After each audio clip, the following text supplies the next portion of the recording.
नमस्कार दोस्तों, स्वागत है आप सभी का हमारे इस चैनल गरुड़ धर्मार्थ पर। दोस्तों, अगर आप भी अपने जीवन में कुछ नया सीखना चाहते हैं तो चैनल को सब्सक्राइब अवश्य कर लें। आज फिर एक नई कहानी के साथ ज्ञान बढ़ाने वाली बातें लेकर हम आपके समक्ष हाजिर हुए हैं। गौ माता ने बताया कि ये 4 काम इंसान को हमेशा अकेले में करने चाहिए। ये जो आज की कहानी है, जीवन के कुछ खास सिद्धांतों को बताने वाली कहानी है। इन्हें गौ माता बताती है, जो हमारे लिए बहुत ही पूजनीय है। गौ माता समय पर इंसान को ऐसे ऐसे संदेश देती है, जो इंसान इनको समझ जाए तो फिर उसका जीवन धन्य हो जाता है। गाय को माता क्यों कहा जाता है? गौ माता में 33 कोटि देवी देवताओं का वास होता है। गौ माता की महिमा अपरंपार है। गौ माता में अनगिनत चमत्कार होते हैं।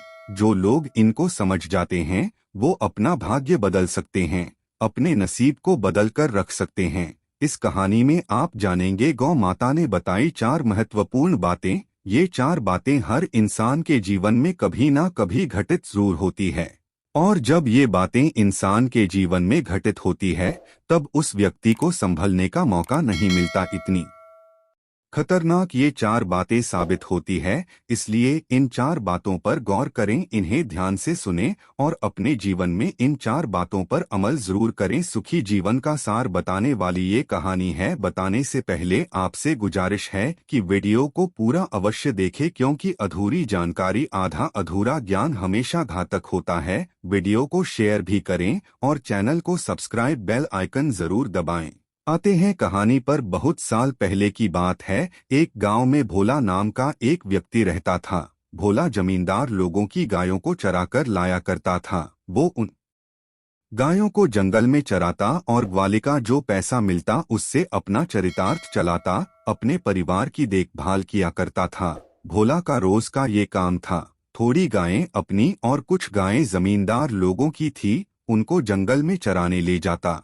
बहुत ज्यादा तो नहीं मिलते थे, लेकिन जैसे तैसे उसका गुजारा हो जाता था। जिस जंगल में भोला गाय चराने लेकर जाता था उसी के पास एक पहाड़ था। उस पहाड़ में एक गुफा थी। उस गुफा में एक साधु रहा करते थे। साधु के पास एक ऐसी चमत्कारी गाय थी जो रोज भोला की गायों में शामिल हो जाती और चरती। सभी गायों के साथ चारा पानी खाने के बाद जब भोला शाम के समय अपनी गायों को घर लेकर जाता, तब रास्ते में वो गाय अलग रास्ता पकड़ लेती थी और अपने स्थान पर जाती थी। जब भोला सुबह के समय गायों को जंगल में चराने लेकर जाता था, तब वो गाय कहीं आधे रास्ते में उन गायों में शामिल हो जाती थी। ज्यादा गाय होने के कारण भोला को पता नहीं चलता था। एक दिन भोला जंगल में अपनी गायों को संभाल रहा था, तब उसने गायों की गिनती की। उसने देखा कि एक गाय उनमें ज्यादा है। भोला ने सोचा कि मुझे जो पैसे मिलते हैं वो 99 गायों को चराने के मिलते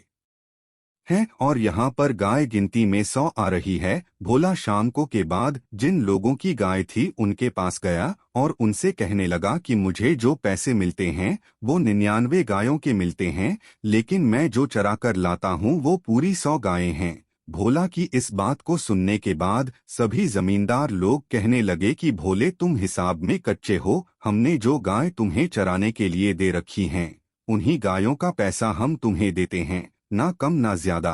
तब भोला ने फिर से गायों की गिनती कर ली। अब उसके पास वही 99 गायें थी। अब सोचने लगा कि जब जंगल में मैंने गिनती की थी उस वक्त पूरी 100 गायें थी, लेकिन यहाँ पर 99 कैसे हो गई? भोला ने सोचा हो सकता है किसी और की गाय आई हो। भोला दूसरे दिन फिर से गायों को लेकर चला गया। तभी रास्ते से वही साधु की गाय इन गायों में शामिल हो गई। भोला ने जंगल में जाकर फिर से गायों की गिनती की। भोला को पूरी 100 गायें मिली। भोला अब अचंभे में पड़ गया। फिर शाम के समय गांव में वापस पहुंचकर उसने गायों की गिनती कर ली। अब वहां पर उसे में गाय मिली। तब भोला ने सोचा कि किसी अन्य की गाय चरने आ जाती है, रास्ते में कहीं पर मेरी गायों में शामिल होकर चरने आती होगी। तब भोला तीसरे रोज एक अन्य व्यक्ति को अपने मित्र को साथ लेकर जंगल चला गया। उसने कहा कि शाम के समय तुम सभी गायों को घर वापस ले आना, मुझे किसी काम से जाना है तो मैं गायों को वापस गांव नहीं ले जा पाऊंगा।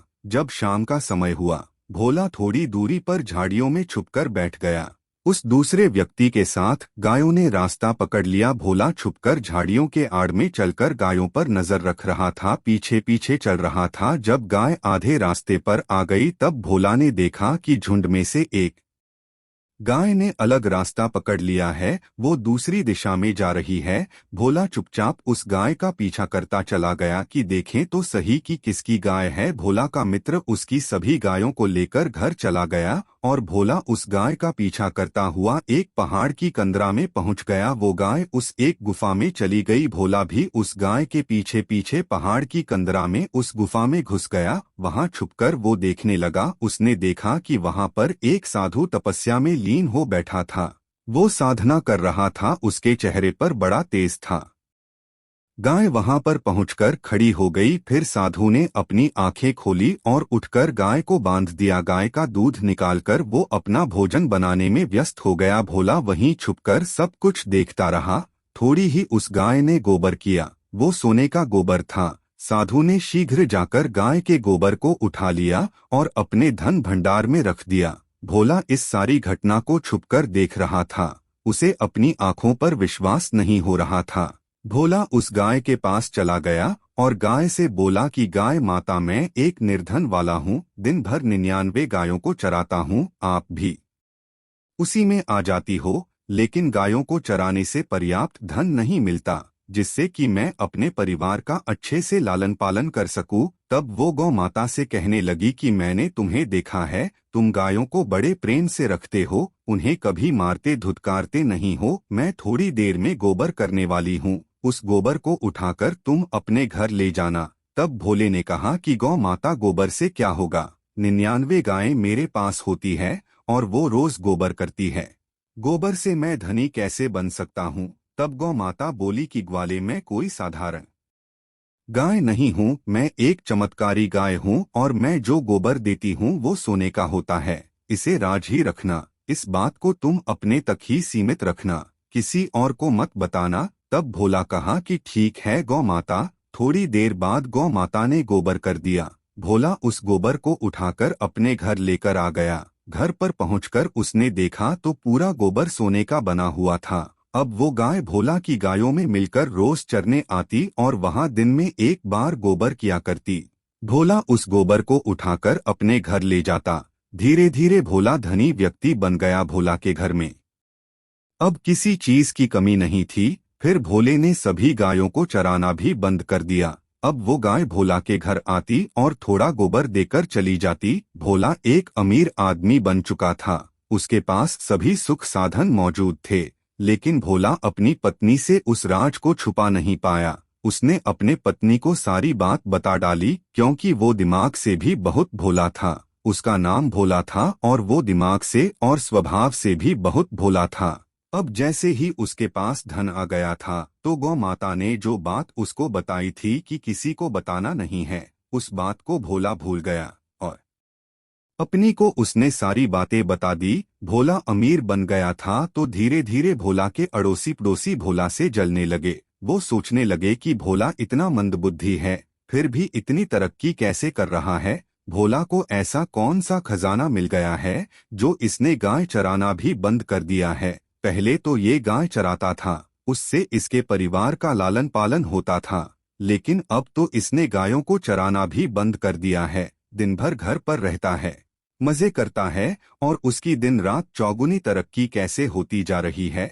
कौन सी जादू की छड़ी उसको मिल गई है। भोला के ओसी पड़ोसी यही सोचते। फिर उन्होंने भोला पर नजर रखनी शुरू कर दी, पता करने के लिए कि इसके पास धन आता कहाँ से है, क्या उसे कोई खजाना मिल गया है। भोला के पड़ोसी उस पर दिन रात नजर रखने लगे। जब भोला रोज गौ माता की पूजा किया करता तब लोग उसको देखा करते थे। भोला जब भी भोजन करता तो सारे लोग उसको देखते। भोला जब भी अपनी पत्नी के साथ रात को विश्राम करता तब भी लोग उसको देखा करते थे। अब भोला की लोगों में एक चर्चा का विषय बन गई थी। भोला को जो गाय माता गोबर देती थी, धीरे धीरे उस गाय ने भोला के घर आना बंद कर दिया। भोले को सोने का गोबर देना बंद कर दिया। धीरे धीरे भोले के पास जितना भी धन पड़ा हुआ था वो सब खर्च होते गया और धीरे धीरे एक ऐसा समय आया कि भोला बिल्कुल निर्धन हो गया। भोला के पास कुछ भी नहीं बचा। भोला रास्ते पर आ गया। पहले वो जितना गरीब था उससे भी खराब हालात में पहुंच गया। खाने के लाले पड़ गए। भोला एक दिन होकर उसी गौ माता के पास चला गया। गौ माता के चरणों में पड़कर रोने लगा। गौ माता बोले तुम मेरी बताई बात भूल गए। धन का तुम्हें नशा चढ़ गया। ये तुम्हारी करनी का फल है। आज मैं तुम्हें एक खास सलाह देती हूँ। मैं तुम्हें ऐसी 4 बातें बताऊंगी, अगर इन बातों को तुम जीवन भर याद करोगे और इन पर अमल करोगे तो जिंदगी में कभी भी नहीं पछताओगे। भोला बोला, ठीक है गौ माता, आप मुझे वो बातें बताइए, उनका मैं सख्ती से पालन करूंगा। तब गौ माता के लगी कि भोले, ये 4 काम व्यक्ति को हमेशा अकेले में करने चाहिए। पहली बात, जब भी आप भगवान का ध्यान करें, भजन करें, तो हमेशा अकेले में ही करें। भगवान का भजन अगर आप लोगों के सामने करेंगे तो उसका असर ही आपको नहीं मिलेगा, उसका श्रेय देखने वाले लोग ले जाएंगे। इसलिए भगवान का भजन जब भी करो अकेले में करो। भगवान की अगर आप कोई साधना करते हैं, किसी मंत्र को सिद्ध करते हैं, किसी भी प्रकार की आप भक्ति करते हैं, तो उसे अकेले में करना। गौ माता आगे कहने लगी, दूसरी बात गौर से सुनो, भोजन भी हमेशा अकेले में और पर्दे में करना चाहिए। भोजन को भी खुलेआम कभी नहीं करना चाहिए। अगर आप खुलेआम भोजन करते हैं तो सबसे पहले तो माँ अन्नपूर्णा का अपमान होता है, दूसरा आपके भोजन का अपमान होता है। इसलिए भोजन को भी हमेशा अकेले में करना चाहिए। तीसरी बात, गौ माता कहने लगी कि भोले, ये बड़ी काम की बात है, इसे गौर से सुन